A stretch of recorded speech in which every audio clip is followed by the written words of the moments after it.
ने उसमें गांव-गांव जाकर अपने सारे कार्यकर्ताओं को बताया कि 29 तारीख को हमारे बैरिस्टर साहब आ रहे हैं और ज़्यादा से ज़्यादा लोगों को वहां पर पहुंचना है। क्योंकि हमें तो सिर्फ अपना ही काम करना है, उसमें चाहे हिंदू हो या मुस्लिम हो, हम सबको साथ लेके चलने वाले हैं। मैं बैरिस्टर असदुद्दीन ओवैसी साहब का सिपाही हूँ। गठबंधन करना और ना करना ये हाईकमान का मामला है। हम तो बैरिस्टर असदुद्दीन ओवैसी साहब के जो आदेश होंगे हम उन पे काम करेंगे। मेहनत कर रहे हैं। अब देखो, मेहनत करना हमारा फर्ज है, कामयाबी देना अल्लाह की मर्जी है। अब देखो क्या होता है क्या नहीं होता। दिल्ली में आम आदमी पार्टी से अलग होकर कांग्रेस चुनाव लड़ी, एक सीट भी नहीं निकाल पाए।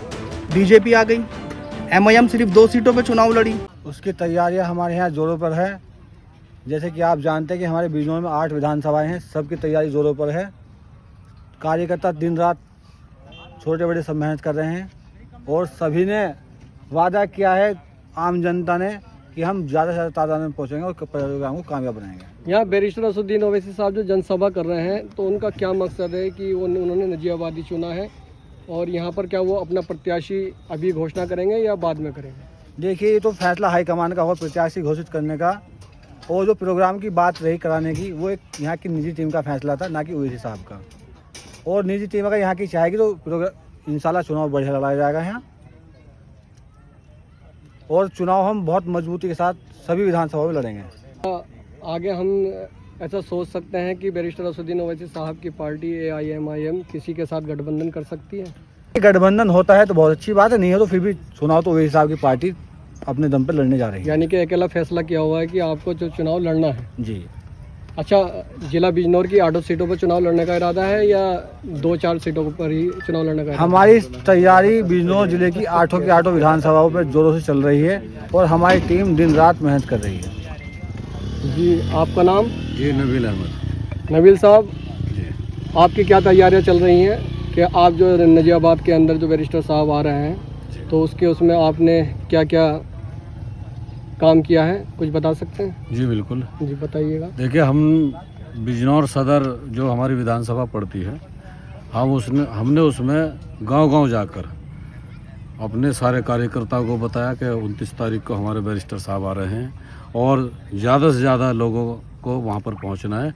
तो उन लोगों ने वादा किया है कि हम ज़्यादा से ज़्यादा तादाद में पहुंचेंगे। अच्छा, मेरा एक सवाल है। जी। जैसे कि अभी मैं फेसबुक के माध्यम से और भी कई न्यूज़ चैनल के माध्यम से देखता हूँ जी, और सुनता हूँ कि बैरिस्टर साहब अपनी ज़्यादातर स्पीच पे ये कहते हैं कि हम उत्तर प्रदेश की मुख्यमंत्री एक हिजाब वाली को बनाएंगे। जी। तो ऐसी 2-4 सीटें मैं आपको गिनवाता हूँ जहाँ पर मुस्लिम विधायक है समाजवादी से।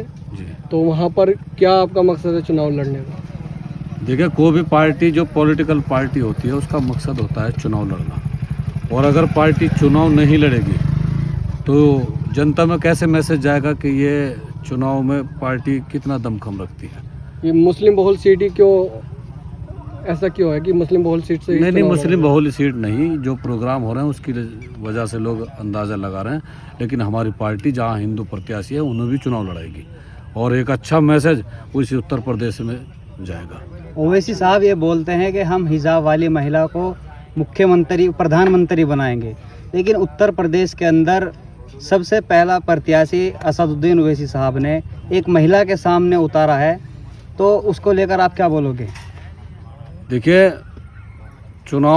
पार्टी चुनाव लड़ती है, महिला प्रत्याशी है वो दूसरी पार्टी की है, लेकिन हमारी पार्टी से जो चुनाव लड़ेगा हमारा प्रत्याशी वो होगा। वो भी तो मुस्लिम सियासत की बात करते हैं, वो भी तो मुस्लिम विधायक हैं वहाँ से। बिल्कुल, उसमें भी फ़र्क है भाई साहब। क्या फ़र्क है? फ़र्क ये है कि जो मुस्लिम महिला प्रत्याशी वहाँ पर है, जो मौजूदा विधायक है, वो समाजवादी पार्टी के है, तो वो नेता मुस्लिमों की नहीं हो सकती। समाजवादी पार्टियों के नेता वो हम उन्हें कहेंगे, लेकिन ओवैसी साहब जो भी प्रत्याशी देंगे वो हमारे प्रत्याशी होंगे। क्या ओवैसी साहब सिर्फ मुस्लिम की बात करके मुख्यमंत्री और प्रधानमंत्री बना सकते हैं? देखिए, ओवैसी साहब आपने सुना होगा लोकसभा में जहाँ भी अपनी वो स्पीच देते हैं, वो मुस्लिमों की नहीं बल्कि दलितों, पिछड़े, आदिवासियों की सबकी बातें करते हैं। ये विपक्ष का भरम है जो उन्होंने फैला रखा है। आपका क्या नाम है? जावेद चौधरी। जावेद चौधरी साहब, असदुद्दीन ओवैसी साहब आ रहे हैं 19 तारीख को, क्या लगता है? 29 तारीख को क्या लगता है? इंशाल्लाह कामयाब रहेगा ये जनसभा, एक आने वाले बिजनौर में सबसे बढ़िया जनसभा होगी। जनसभा तो पहले भी कामयाब रही है, क्या वो वोट में कन्वर्ट हो पाएगी भी? होगी बिल्कुल, इंशाल्लाह इस बार जरूर होगी। 2022 में भी आप बड़े बड़े दावे कर रहे थे। हर बार यही इस सुनते बार आते हैं इस बार कि- आप देखना, और आपको 29 तारीख में पता चल जाएगा, और सारे अवाम को यहाँ हर पूरे ज़िले के आठों विधानसभाओं में पता चल जाएगा कि हाँ अब की बार हमने कितनी मेहनत की। आपका नाम? जी मेरा नाम मोहम्मद अफसार है। अफसार जी, यहाँ पर नजियाबाद के अंदर समाजवादी पार्टी का विधायक है और बल्कि 3 बार के मौजूदा विधायक रहे हैं, तो ऐसी क्या मजबूरी है, ऐसी कौन सी मजबूरी बैरिस्टर असदुद्दीन ओवैसी साहब को यहाँ पर लेकर आई कि जो यहाँ पर चुनाव लड़ने के लिए अपना प्रत्याशी उतार रहे हैं? देखो जी, मजबूरी कुछ नहीं है, उन्हें लगा अच्छा कि यहाँ पे हमारे अपने लोग हैं, तो इसलिए वो इन्होंने यहाँ पे चुनाव करने की घोषणा कर दी है। अपने लोग मतलब जैसे जैसे कि हमारे सारे कार्यकर्ता यहाँ पे सबसे ज़्यादा है। समाजवादी के भी बहुत हैं, कोई बात नहीं, होने दो, आज़ाद समाजवादी के भी हैं, होने दो, इसमें कौन सी बड़ी बात है। अगर बसपा के उन्हें भी हैं। कोई बात नहीं, होने दो, उससे हमें कोई फ़र्क नहीं पड़ता, क्योंकि हमें तो सिर्फ अपना ही काम करना है, उसमें चाहे हिंदू हो या मुस्लिम हो, हम सबको साथ लेके चलने वाले आदमी अच्छा, हैं। एक बात बहुत ज़्यादा सुनने में आती है कि बैरिस्टर असदुद्दीन ओवैसी साहब वहीं पर प्रत्याशी ज़्यादा उतारते हैं जहाँ पर समाजवादी के प्रत्याशी जीते हुए उम्मीदवार होते हैं, विधायक मौजूदा विधायक होते हैं, और जहाँ पर भाजपा अभी तक इलेक्शन नहीं जीत पाई, तो ऐसा क्या मामला है? जी, उसके लिए तो बस यही है कि हम सब अपने साथ करेंगे। आपका क्या नाम है चाचा? मैं मोहम्मद आली, विधानसभा अध्यक्ष सदर बिजनौर। अच्छा, आप विधानसभा अध्यक्ष हो, नेता हो आप तो इस पार्टी से, जी, क्या लगता है ओवैसी साहब आ रहे हैं? वैसे साहब आ रहे हैं, इंशाल्लाह प्रोग्राम कामयाब करेंगे। हर विधानसभा के अंदर बिजनौर के हर गांव के अंदर हमारी टीम काम कर रही है। नगर अध्यक्ष, ब्लॉक अध्यक्ष, ग्राम अध्यक्ष, हर घर घर तक पैगाम पहुंचाया है। हम ये प्रोग्राम इंशाल्लाह कामयाब करेंगे और यहाँ ज़्यादा से ज़्यादा बिजनौर की जनता को लाने की कोशिश करेंगे, बिजनौर विधानसभा की टीम को। अच्छा, बिजनौर गए, जी, बिजनौर विधानसभा की बात कर रहे हैं, ये हो रहा है नजीबाबाद विधानसभा में, क्या मतलब अलग अलग विधानसभाओं से लोग बुलाए या सिर्फ नजीबाबाद विधानसभा से? हर विधानसभा से 8 की 8 विधानसभा से यहाँ आदमी पहुँचेंगे और हर सीट कार्यकर्ता अपनी अपनी टीम को लेकर सब यहाँ पर पहुँचेंगे। आपका क्या नाम है? मेरा नाम मोहम्मद सालिम है। जी सालिम भाई, क्या लगता है आपको? वो नहीं है। ओवैसी साहब आ रहे हैं, क्या आपको लगता है वो हिस्सेदारी की बात करते हैं, क्या 2027 में हिस्सेदारी ले पाएंगे या फिर 2022 की तरह इस बार भी झुनझुना बजा कर चले जाएंगे? नहीं नहीं नहीं, इंशाल्लाह बिल्कुल ऐसा नहीं है, 2022 की तरह नहीं होगा। 2027 में हम मजबूती के साथ चुनाव लड़ेंगे और इंशाल्लाह एक अच्छी कामयाबी हासिल करेंगे। 2022 में भी यही बात कही जा रही थी कि हम 2022 में भी बहुत अच्छा मजबूती के साथ चुनाव लड़ेंगे, लेकिन सब एक कैंडिडेट को छोड़कर बाकी जगहों पर आपकी जमानत जब्त हो गई थी। देखिए, ऐसा है, जब चुनाव लड़ते हैं और रिज़ल्ट आते हैं उसके बाद इंसान कुछ अच्छे काम करता है, कुछ गलत, तो जो गलतियां होती हैं अब हम वही गलतियां सुधारने को उन्हीं गलतियों को ठीक करेंगे और इंशाल्लाह अब वो गलतियां नहीं होगी दोबारा जो गलतियां हुई हैं। कितनी सीटों पर चुनाव लड़ रही है आपकी पार्टी? देखिए, मैं बैरिस्टर साहब का एक छोटा सा कार्यकर्ता हूँ, ये तो हाईकमान ही फैसला लेंगे कितनी सीटों पर चुनाव लड़ना है। बाकी मैं आपके चैनल के माध्यम से कहना चाहता हूँ कि हमें 403 सीटों पर चुनाव लड़ना चाहिए, क्योंकि हर सीट पे, हर विधानसभा में हमारा संगठन है, हमारे कार्यकर्ता है, मैं खुद हूँ। मैं ये चाहता हूँ, अभी लोकसभा में MIM चुनाव नहीं लड़ी 2024 में, तो मैंने अपना वोट नोटा को दिया, क्योंकि मैंने ये एकदम मजबूत इरादा कर रखा है कि मैं बैरिस्टर असदुद्दीन ओवैसी साहब के अलावा मैं किसी को वोट नहीं दूंगा। मैंने चंद्रशेखर साहब को वोट नहीं दिया, मैं नगीना लोकसभा से हूँ। इस तरह कामयाब हो गए? मैंने नहीं दिया, अब लोगों ने वोट दिया, वो कामयाब हो गए। हमारी पार्टी चुनाव नहीं लड़ी तो मैंने नहीं दिया। नगीना लोकसभा की विधानसभा वो है, इसी विधानसभा में असदुद्दीन ओवैसी साहब आ रहे हैं, क्या लगता है आप उनसे गठबंधन हो पाएगा या फिर बिना गठबंधन के चुनाव लड़ेंगे यहाँ पे? देखिए, मैं बैरिस्टर असदुद्दीन ओवैसी साहब का सिपाही हूँ, गठबंधन करना और ना करना ये हाईकमान का मामला है। हम तो बैरिस्टर असदुद्दीन ओवैसी साहब के जो आदेश होंगे हम उन पे काम करेंगे। बाकी अच्छी बात है अगर गठबंधन हो जाए तो। आपका क्या नाम है? मेरा नाम मोहम्मद दिलशाद। जी दिलशाद भाई, क्या लगता है 29 तारीख में क्या हो पाएगा? 29 तारीख में माशाल्लाह इस बार जो है ना हम बढ़िया वाला गेम बदल रहे हैं। बड़े बड़े वादे, बड़े बड़े दावे, गेम बदलने के तो आप बंगाल में भी कर रहे थे, बिहार में भी कर रहे थे। बिहार में भी आपने भाजपा की सरकार बना दी और बंगाल में भी भाजपा की सरकार बना दी। नहीं नहीं, ये तो नॉर्मल सा हमारे ऊपर एक वो लगा हुआ है कि मतलब कि भाजपा के एजेंट हैं। ऐसा कुछ नहीं है। हम जो लोग हैं बड़े सीधी तरीके से काम कर रहे हैं और बहुत अच्छी तरीके से लोगों में प्यार मोहब्बत ये सब कुछ मेहनत कर रहे हैं। अब देखो, मेहनत करना हमारा फ़र्ज़ है, कामयाबी देना अल्लाह की मर्ज़ी है। अब देखो क्या होता है क्या नहीं होता, ये तो ऊपर वाला ही जानता है। मगर हमने जो कोशिश करी हुई है इतनी मजबूत करी हुई है इस बार कि माशाल्लाह बहुत ही बढ़िया मस्त वाला रिजल्ट आएगा इस बार। अब के हम बता देंगे कि कैसे चुनाव लड़ा जाता है। क्या आप बोल रहे थे बीजेपी के एजेंट है MIM क्या? नहीं, मैंने तो कभी नहीं बोला। बाकी हाँ, इस तरह लोग के लोग बोलते हैं बोलते बीजेपी के। हैं। हाँ, बाकी आपने भाई से सवाल किया कि बिहार में और बंगाल में बीजेपी आ गई MIM की वजह से।